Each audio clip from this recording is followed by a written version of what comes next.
VMV road कठोरा नाका road पर हमेशा भारी ट्रैफिक रहता है। वाहनों की यहाँ हमेशा भीड़ रहती है। यह मार्ग से वाहन यहाँ आते हैं। सुरक्षित यातायात व्यवस्था के लिए यहाँ 5 साल पहले 15 लाख खर्च कर सिग्नल लगाए गए थे। यह सिग्नल कभी शुरू नहीं हुए।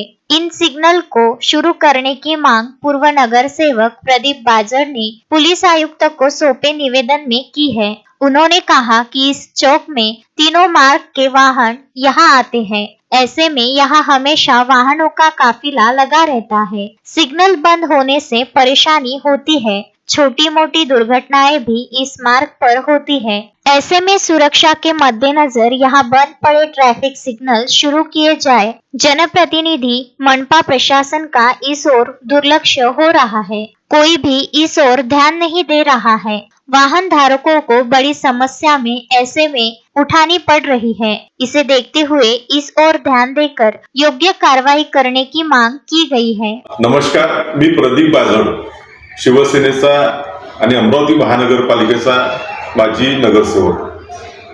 डॉक्टर पंजाबराव देशमुख ते वलगाव रोड जो आहे हा अत्यंत रहदारीचा आहे। इकडे कोटे कॉलेज झालं आणि प्रचंड मोठी वस्ती वसाहत या भागात आहे। विदर्भ महाविद्यालय, शासकीय अभियांत्रिकी महाविद्यालय, नवोदय विद्यालय हा परिसर या भागात आहे। कठोरा नाका चौकात गेल्या 5 वर्षापासून महानगरपालिकेने शासन अनुदानातून 15 लाख रुपये खर्च करून सिग्नल लावलेले आहेत। रहदारी सुरळीत व्हावी हा त्या पाठीमागचा उद्देश होता।